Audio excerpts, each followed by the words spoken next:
मिक्सरच्या जारमध्ये अर्धी वाटी शेव, त्याच्यानंतर बडीशोप, धने, तीळ, जिरे, ओवा, मीठ चवीपुरतं, लाल तिखट चवीपुरतं, हळद, साखर 1 चमचा आणि जाडसर असं वाटून घ्यायचंय. वाटी मैदा घेऊन त्याला चाळून घ्यायचंय. यामध्ये आता चवीपुरतं मीठ, 1 चमचा ओवा, 1 चमचा तेल, आवश्यकतेनुसार पाणी टाकून घट्ट असा गोळा मळून घ्यायचा. त्याच्यानंतर 2 चमचे कॉर्नफ्लोअर, 2 चमचे पाणी असं बॅटर बनवून घ्यायचंय.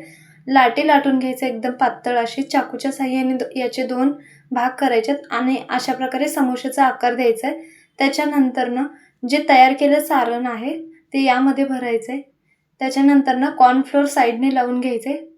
अशा प्रकारे समोसे तयार करून घ्यायचे. समोसे तयार करून घेतले. तळण्यासाठी तेल मीडियम गरम करायचंय आणि मंद आचेवर लालसर रंग येईपर्यंत आपले हे समोसे तयार करून घ्यायचे. याचा फुल व्हिडिओ पण तुम्हाला माझ्या चॅनलवरती मिळेल, एकदा नक्की बघा. अशा प्रकारे मसाला समोसे तयार आहेत.